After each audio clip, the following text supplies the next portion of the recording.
그래서 우리는 1장을 성경의 서론으로 보고 1절을 성경의 압축으로 보면서 이 강론을 진행해 나간다는 겁니다. 그러니까 1장 1절이 제일 중요하겠죠? 그러니까 너무 중요한 얘기죠. 근데 우리는 이미 공부를 했거든, 성경 서론에서. 이걸, 공부했으니까 이해가 되는 거지만 조금 더 이제 뭐라 할까, 좀 약간 깊이가 좀, 뭐 깊이가 있는 건 아니고 하여튼 약간 좀 구체적으로 하자는 것이죠. 그래서 강의 한 2페이지 보면은 중간에 본문 있죠? 창세기 1장 1절. 태초에 하나님이 천지를 창조하시니라. 그 밑에 이제 히브리어로 써놨어요. 근데 이제 이 히브리어 폰트를 하나씩 옮겨 쓰려면 시간이 엄청나게 걸립니다. 그래서 히브리어 성경을 복사해가지고 써놓은 거예요. 그러니까 모음이 없어. 자음만 있어. 예. 근데 뭐, 그 모음 자음 필요 없고, 뭐, 이 글자 몰라도 돼요. 뭐, 이거 읽는다고 해서, 이 글자 안다고 해서 구원받는 거 아니고, 그러니까. 다만, 이제 1장 1절을 공부하니까, 이 성경에 제일 처음 나온 구절이니까, 히브리어가 이렇게 되겠더라라고 제가 이제 인용만 해놓은 거예요. 어떻게 읽냐면은, 오른쪽부터 읽는 거죠. 예. 베레시트. 근데 원래는 그 앞에 글자가 이제 베이트인데, 그 베이트 그 네모 안에 강점이 찍어야 되는 거예요. 원래는 강점. 그러니까 그 배가 아니고 빼로 읽어야 돼요. 베레시트 이렇게 읽어야 되는데, 뭐 그건 뭐 필요 없어요. 그거 뭐 중요한 거 아니니까. 그래서 원래 베레시트 빠라 이렇게 읽어야 되는데, 여기 강점을 못 찍어요. 이게 제 폰트가 없어가지고 하나 옮기려면, 이거 하나 쓰려면 한 거의 10분 이상 걸려야 이거 쓸 수 있어요. 그러니까 못해, 이렇게. 복사해서 올려놓은 거예요. 그래서. 베레시트 바라 엘로힘, 에트 하샤마임, 웨트 하아레츠 이렇게 되어 있는 거예요. 모음이 안 써 있으니까 못 읽는데 원래 자음만 갖고 있는 게 히브리어거든요. 모음 생긴 건 얼마 안 됐어요. 마소라 학자들이 이제 그 모음을 만든 것이죠. 그래서 베레시트 바라 엘로힘 에트 하샤마인 웨트 하아레츠 이렇게 되어 있어요. 이게 바로 태초에 하나님이 천지를 창조하시니라 이런 말씀인데, 우리말 번역을 우리식으로 하다 보니까 이 원문이 원래 의도하고자 했던 그 중요한 점을 놓친 게 좀 있어요. 그러니까 번역이 잘못되었다 그 얘기가 아니고, 우리는 최소한도 그래도 목회자 입장에서 또 그리스도인으로서 남들을 가르쳐야 하는 입장에서 이 성경을 보려면은 이런 부분만큼은 제일 중요한 부분이니까 원문에서는 어떠한 뜻을 가지고 있는가를 살펴보고 다시 또 번역을 할 수 있는 그런 능력이 좀 있어야 되겠죠. 그래서 그 원문을 써놓은 거예요. 태초에가 이제 베레시티거든요. 사실은 이게 이제 파자하는 건데, 이 파자는 별로 좋은 방법은 아니에요. 왜냐하면 원래 히브리 글자가 상용문자라고 하고 뜻글자라고 하는데, 사실은 이 언어로 사용할 때는 그런 거 없이 사용하거든요, 그냥. 왜 우리가 한문 쓰자, 한문. 이게 의자죠, 의자. 그렇죠?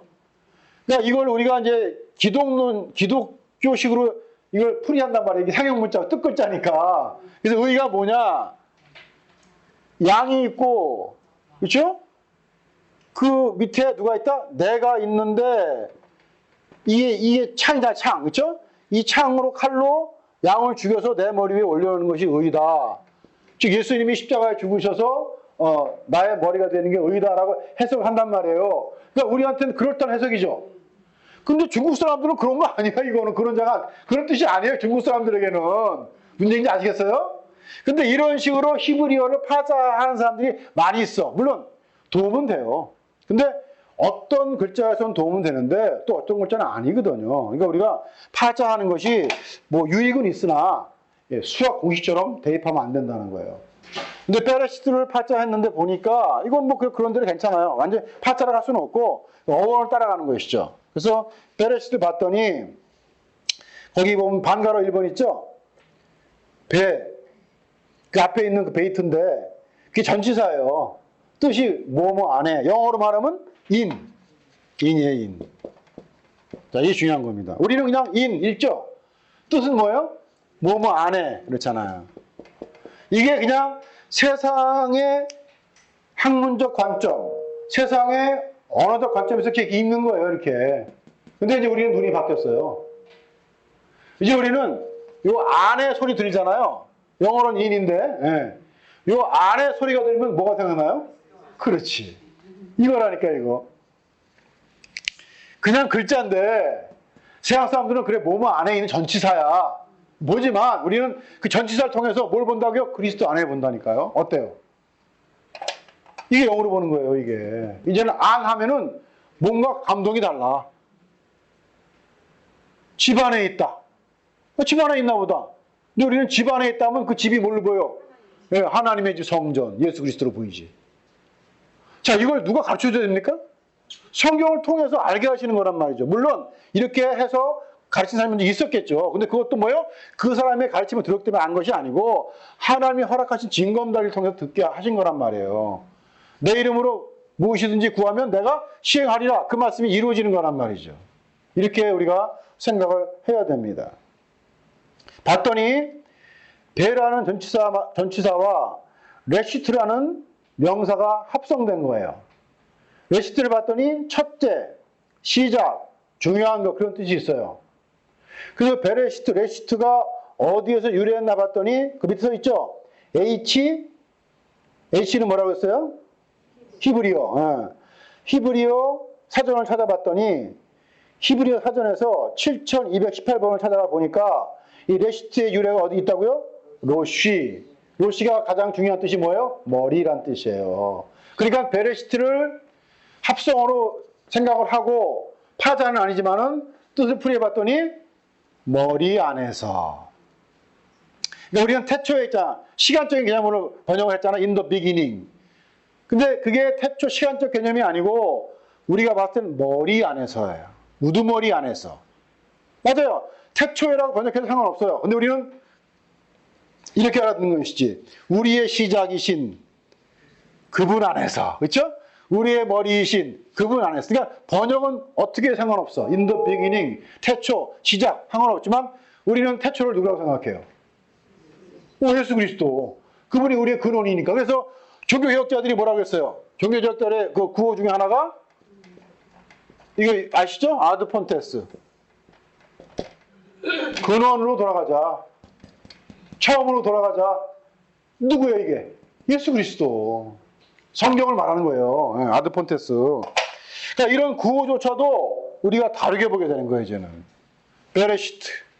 우리는 시간적 용어로 처음에, 시작에, in the beginning, 태초에라고 번역했으나 모든 성경을 한 권으로 보는 우리에게는 이게 그냥 시작, 그냥 처음이 아니고 우리의 시작이며 우리의 근본이며 우리의 머리가 되시는 예수 그리스도. 그분을 보게 된다니까요.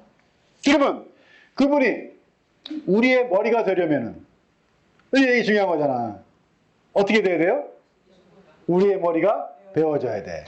자, 베레시트에서 이게 보입니까?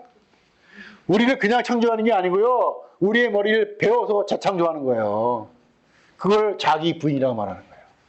이 베레시트라는 말 안에 성경의 모든 구속의 원리가 다 담겨 있는 거예요. 여러분들이 우리의 처음이시고 우리의 머리이신 예수 안에서 창조가 된 사람들이라면은 여러분의 머리는 반드시 배워져 나가야 돼. 이 머리에 뭐가 있는데? 가치관, 나라는 자아가 있잖아요. 근데 이 나라는 자아를 어떤 인간이 버릴 수 있겠어요? 못 버려요, 절대. 절대 못 버려. 왜 그러잖아요. 이거 조직폭력배에 나온 영화에 보니까 그런 대사가 있더라고. 야, 우리가 돈이 없지 가오가 없냐? 가오가 뭐야? 얼굴이잖아. 자존심이 없냐? 이때 얘기죠. 사람들은 자존심으로 살아요. 그래서 그 자존심이 너무나 구겨질 때는 못 참고 자살하는 거예요. 그러니까는 지난 시간 강의 때 말씀드린 거죠. 자살도 뭐다? 자기 사랑의 표현입니다. 자기 사랑을 하면은 자살할 수밖에 없어. 그런데 자기를 부인하게 되면 자살? 관심 없어. 나를 사랑하니까 죽는 거예요. 자살하는 거예요. 나에 대해 관심이 없잖아요. 내가 부인돼 버렸잖아요. 자살 같은 게 관심이 없다니까. 그냥 뭐가 돼도 좋아? 거지 나사로가 되어서 부자의 대문에 누워가지고 평생을 거지로 살아도 좋아. 자, 우리 같으면 야, 평생을 부자의 대문에서 거지로 살아? 나 같으면 자살한다. 그러죠? 그건 자기 사랑의 표현이라니까. 자기 사랑. 끝까지 자기 사랑을 못 놔요. 어떤 인간이든 간에. 그런 인간을 자기를 부인하는 인간으로 만들어 주시겠다는 게 베레시트예요, 베레시트. 즉, 그분이 우리의 머리가 되셔야만 돼. 그분이 우리의 머리가 되셔야만 우리의 자기 부인이 되는 거예요. 내가 자기 부인 하려고 노력하는 거 아니에요. 훈련하는 것도, 수양하는 것도 아무것도 아니란 말이에요. 자기 부인은 불교에서 훈련하는 거예요. 근데 성경은 뭐냐? 아니야. 예수 그리스도가 원래 창조의 목적대로 너의 머리를 베어버리고, 너의 가치관을 베어버리고, 너의 자존심을 베어버리고 그 위에 올라가셔야 돼. 그게 자기 부인이에요. 이런 자기 부인을 누가 할 수 있겠냐고. 절대 못합니다. 안 돼. 인간은 안 되는 거예요. 근데 인간들은 자기 부인 해보려고 여러 가지 훈련을 받는 거지. 안 돼요. 될 수가 없는 거예요. 이거를 알려준 사람들이 누구예요? 목사예요. 그래서 그 교인들의 그 뭐죠 이거? 성취감, 보람, 만족감을 초장부터 꺾어놔야 돼요. 완전히. 그게 목사의 사명이라니까. 근데 우리나라 교인들은 아니에요 목사님, 우리의 성취감, 만족감을 올려 띄워줘야죠. 성경은 죽이라고 하는데 우리는 띄워달래. 자아 실현. 교회 가서 예수를 믿고 자아 실현되는 거 아닙니까? 예수 믿고, 그렇죠? 성공 출세하는 거 아닙니까? 근데 성경 그렇게 말한 적이 한 번도 없고, 자기 부인. 창세기 1장 1절부터 우리의 머리이신 그리스도를 말하고 있어요.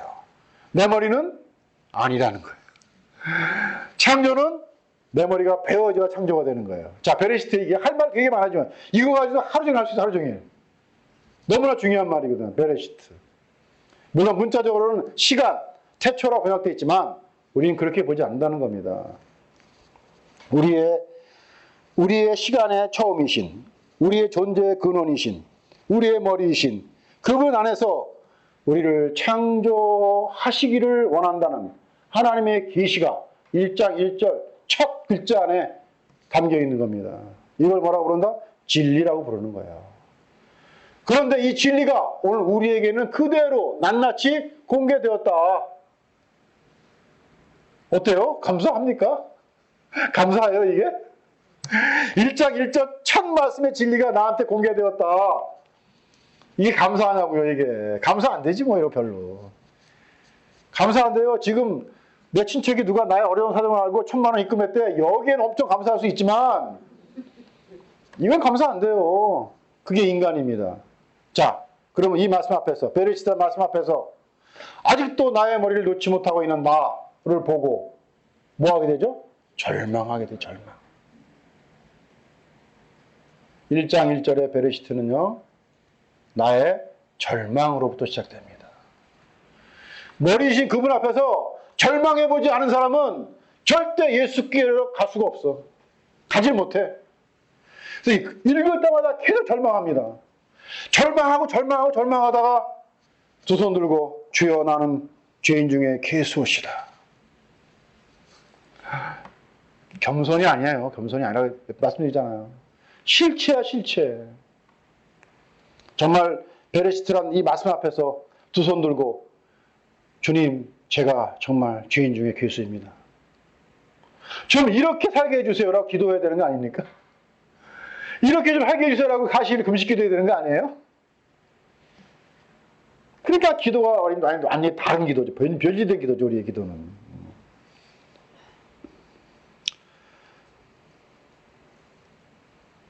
그 설명은 이제 2번까지 한 거예요. 그래서 그 2번 밑에 에베소서 1장 3절 말씀이죠. 찬송하리로다 하나님 곧 우리 주 예수 그리스도의 아버지께서 뭐라고 했어요? 그리스도 안에서. 이게 베레시트예요. 이게 창조 이야기란 말이죠. 그리스도 안에서 하늘에 속한 모든 신령한 복을 우리에게 주시려고 우리를 뭐한다? 창조했다는 거예요. 그러면 우리는 이제 그냥 창조기사가 문자로 보여주는 그냥 흙으로 만들어진 생기가 들어간 그런 존재가 아니고 뭐라고요? 처음부터 그리스도가 우리의 머리가 되신 존재로 창조가 되는 거예요. 그러니까 이 시제사건은 문법적으로 완료이지만 이 일이 지금까지도 진행되고 있는 미완료라는 거예요. 그래서 이 진리를 예수께서 말씀하셨잖아요. 아까 오전에 강의한 것처럼 내 아버지께서 지금까지 일하시니 나도 일한다. 무슨 일 한다고요? 창조 일을 하고 있다. 창조 일. 그 일을 이제 우리도 하리니 더 큰 것도 하게 될 것이다.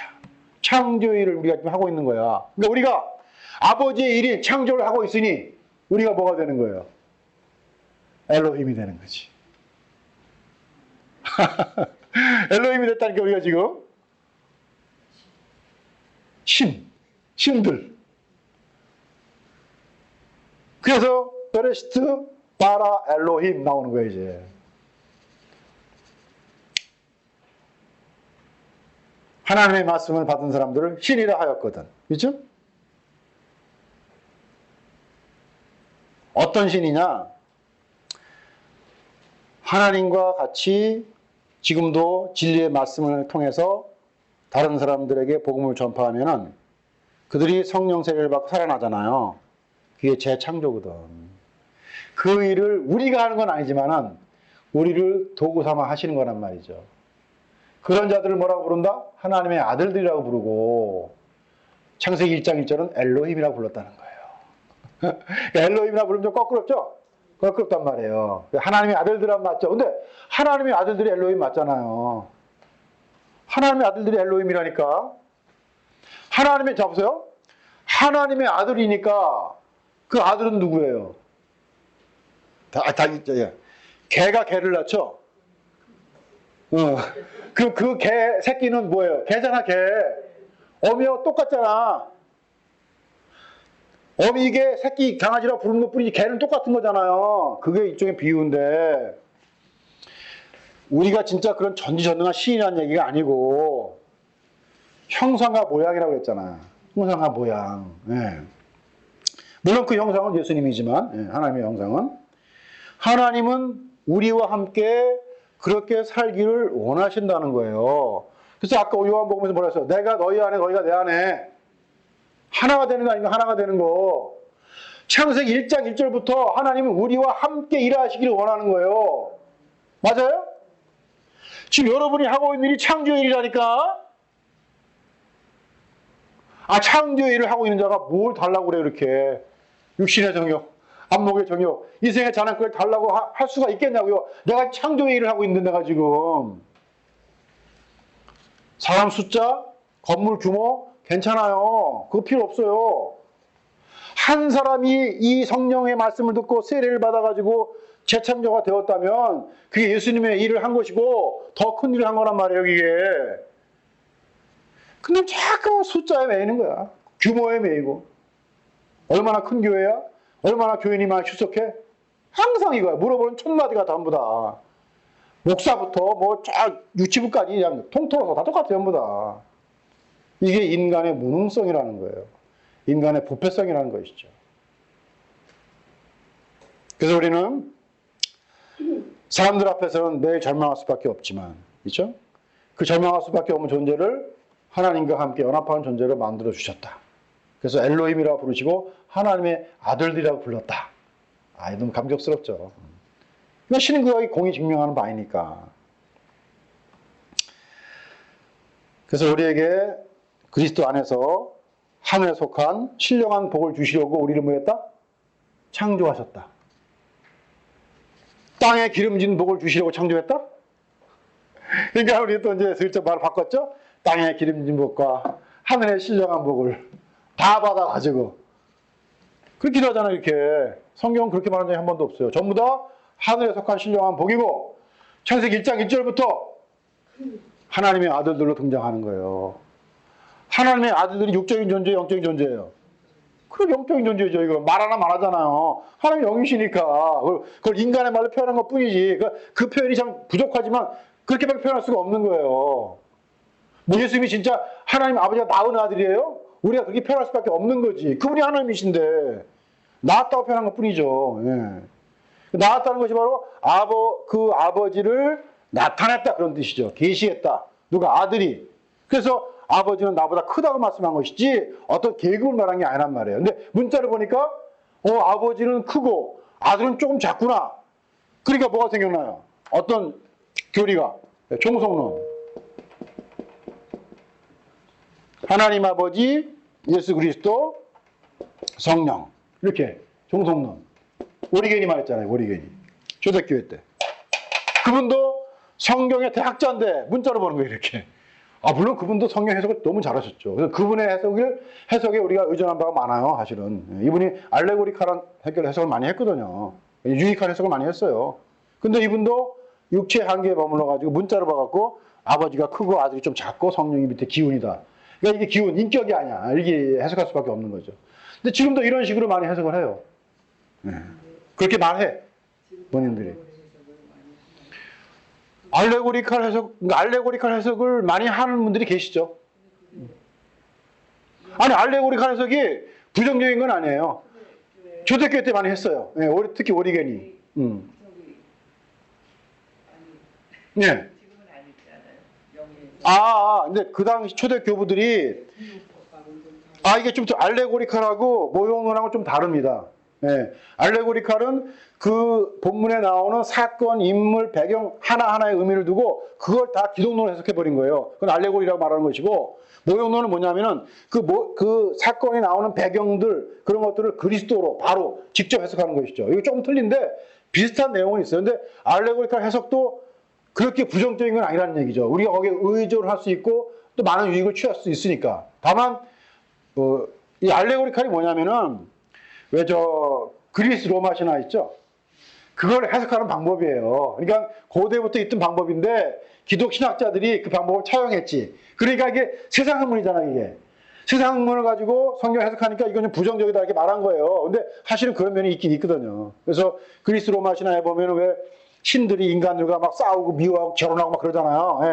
예, 그런 것들이 사실 인간의 이야기를 신들의 이야기로 알레고리칼하게 상징화시킨 거거든요. 이게 신들의 이야기가 아니고 인간들의 이야기거든. 또 이솝우화도 마찬가지죠. 이솝우화도 동물들의 이야기를 통해서 인간들의 이야기를 보여준 거잖아요. 그게 다 알레고리칼 해석이 전부 다 이게. 그런 것들이 분명히 있어요. 그 왜 사도 바울도 하갈과 사라를 가지고 뭐라고 해석했죠? 두 언약. 그렇죠? 어떻게 해석했다는 게 그런 게 알레고리칼 방법이라는 얘기죠. 그러면 이제 우리가 강론을 해가면서 이제 하나씩 알아갈 것이고, 또 지금도 그렇게 해석해 왔고. 자, 그래서 이제 이런 처음에 이제 엘로힘이 창조를 했어요. 바라. 좀 쉬었다 하겠습니다.